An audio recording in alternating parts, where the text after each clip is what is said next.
Komið þið sæl og blessuð. Hi, and welcome back to Icelandic for Foreigners.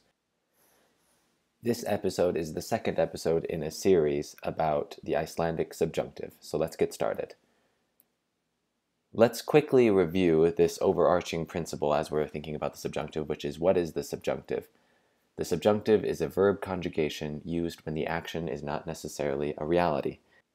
And as I said in the last video, I know that this is a little vague, but it's helpful to at least have this in the back of our minds as we look at specific examples, which is the purpose of these videos. Now, the topic we talked about last time was expressing hope, doubt, desire, or belief. We're going to talk about that just a little bit more in this video, and then we're going to move on to the next topic, which is indirect speech.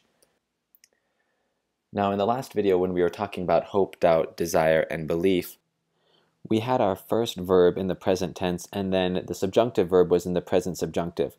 Well, we're going to stick with the present subjunctive today, but we're going to talk about when the thing that you're hoping, doubting, desiring, or believing happened in the past. And when that happens, we're going to use the subjunctive with adhava and the past participle. So we have to abide by the same rule, which is we need two subjects and two verbs. And that first verb, as we saw in my last episode, is one of those special verbs that we were just talking about. But in this case, the second verb is adhava, and it's going to be in the subjunctive, and it'll be followed by the past participle. So let's just take a look at some examples.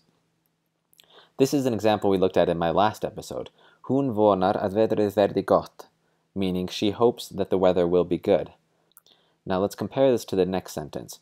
Hún vonar að veðrið hafi verið gott, means she hopes that the weather was good. So notice how hopes is still in present tense, but we're talking about something that happened in the past, in which case we use the subjunctive of hava and the past participle. Let's look at another example. Þeir efast að ég sé einlægur. This is the example we saw in my last episode, meaning they doubt that I am sincere. Now take a look at this next sentence. Þeir efast að ég hafi verið einlægur, meaning they doubt that I was sincere. So the doubting is happening now about something that happened in the past.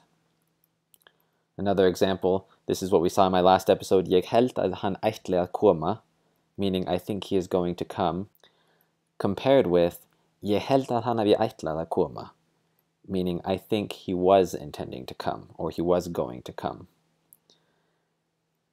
Now, notice with all of these examples, all of the ones we just saw were where the first verb is in the present tense. This does not apply when the first verb is in the past tense. Then we need the past subjunctive, which we're going to go over in a different video. So anytime you see one of these, ég vonaði, I hoped, or ég efaðist I doubted, or ég vildi, I wanted, or ég hélt, I thought, then we need to use the past subjunctive after them, and we'll talk about that later. All right, let's move on to the next time when we used the subjunctive, which is indirect speech. We use the subjunctive when a person says what is happening or has happened. And we're going to follow a very similar two subject, two verb pattern, only in this case the first verb is að segja, and the second verb is going to be the subjunctive. So let's just look at some examples. Þeir segja að það sé í lagi, meaning they say that it is okay, and we use the subjunctive for the second verb. Hann segir að hún ætli að mæta. He says that she is going to come. Hún segir að ég hafi gert eitthvað af mér.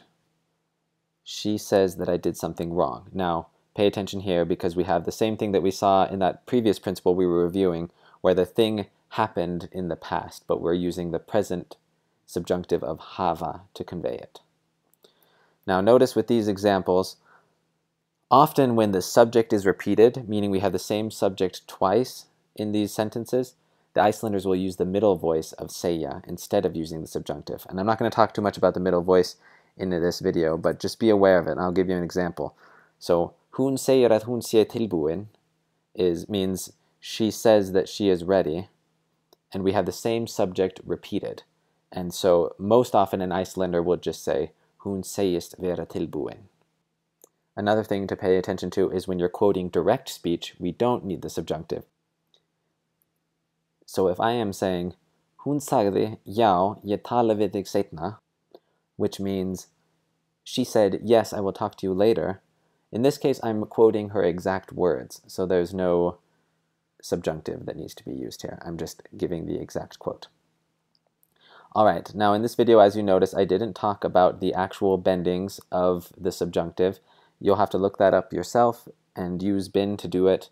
They're fairly straightforward bendings, at least in the present tense subjunctive.